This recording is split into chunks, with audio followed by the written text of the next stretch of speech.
Hey guys, how's it going? Today I want to speak about the subject of when is it okay to let go? When is it better to let go?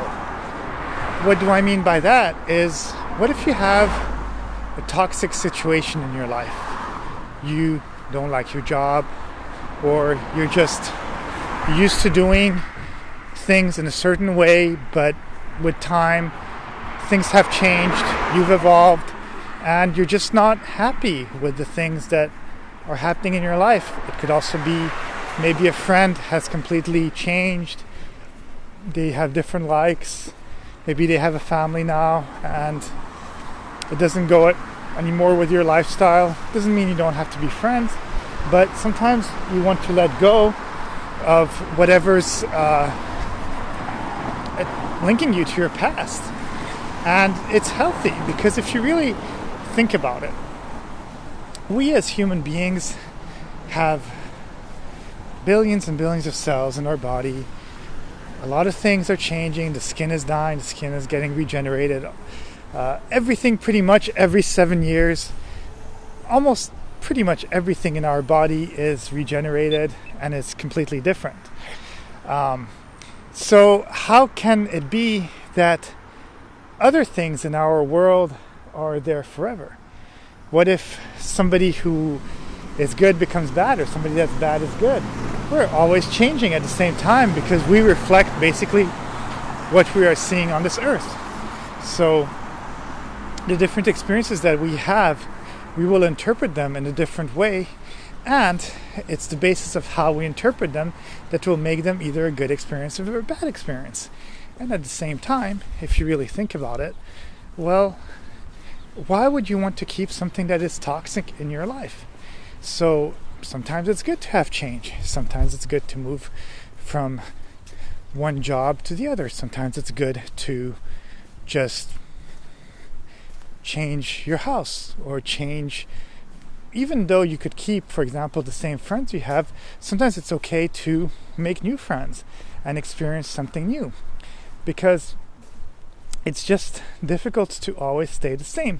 We as human beings tend to like to be comfortable. Once we get comfortable in a certain way of being, we just like it.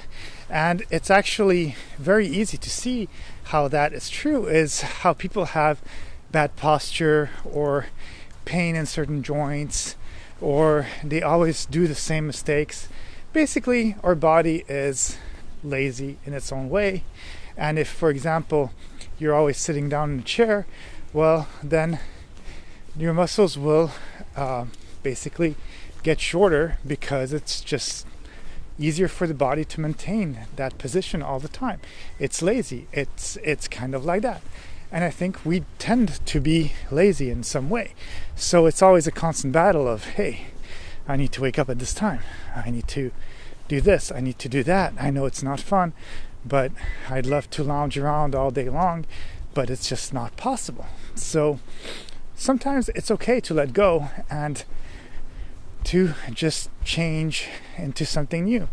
Because if you really think about it, whenever you think that something is completely desperate because you don't want to let go, if, let's say, a situation is just terrible, you've lived in a country where there's war all the time or whatever, well, what do?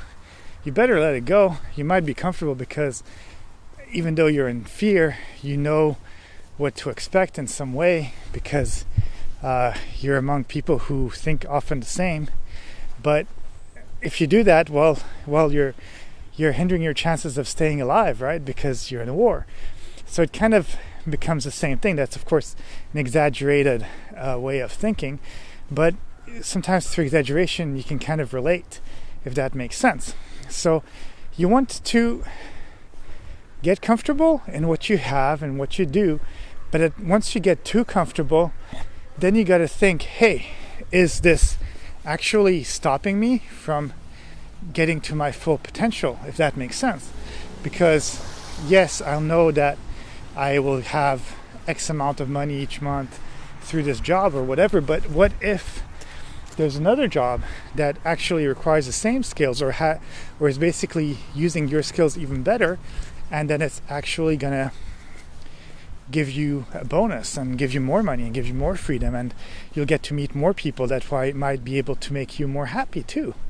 And it goes a lot with friends, or even to more extremes relationships, because when you have a boyfriend, girlfriend, spouse, wife, sometimes you get stuck. Especially, I think people who have kids with someone, they think that they can overcome it, and they think that it's healthy that way, that eventually something can change within them, and they stay stuck together because they have that kid in common. But then the kid in common gets somewhat traumatized too, because he's having to live with two people that don't really like each other. They might respect each other, but maybe they just weren't compatible, and they kind of stay stuck. So at that point, wouldn't it just be better that, yes, you can still raise the kid together because you're not going to abandon your kid, but at the same time, maybe you step back from saying it's a romantic relationship, and now it becomes growing up, teaching the kid and raising a kid together relationship, and you can have your love relationship with somebody else, and then you don't have to have this whole heartache of staying together. But then there's other problems, because people join their money and their assets and all that stuff, and then it becomes even more complicated.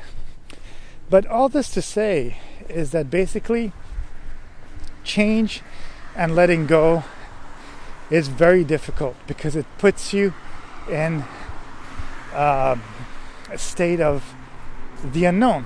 You're not comfortable anymore. But at the same time, the state of unknown can bring, more so than not, it brings you into a better situation. And it is scary, and sometimes it's, once you've done it and you've lived through it and you've overcome it, the initial hard moment, then you're thinking, hey, why did I hesitate? Why did I make myself suffer for so long for X, Y, and Z, when I could have just done it? And then, yes, it would have been difficult for the first couple of weeks or months or something like that, or even like a whole year, but then once I overcame that, then I would basically be in a far better situation, far better place than I've ever been. And I'm doing the things that I actually want to do. So that's really what you got to think about. So basically, my point again is, try not to be too comfortable in whatever you're doing. And also realize the fact that you only live once. So we always live life, or at least we've been taught in some way, for some reason, not to talk about death so much, and to not really realize our mortality. But the thing is, you don't know how long you're going to live on this earth. Something can happen at any second, at any millisecond. And you better try to do the things you can while you know you have a better chance of doing them. Because they've made tests, they've asked people who were on their deathbed, and usually they don't regret the things they've done. They often regret the things they didn't do. And this, I'm not telling you to be a bad person now, don't do bad things, but we're talking about positive things. So don't regret having not done the positive things you wanted to do, just to stay that way, So that's what I'm trying to say to you. But yeah, either way, be positive. Change is good. Accept it. Realize that the world is always evolving, and what might be a big change for you is actually like a little pebble in a pond. It doesn't make any difference to other people, but you are your own world in your head, and your head is your universe. So treat it well and accept the change, because the world is changing whether you like it or not. Have a great day, and I'll talk to you soon.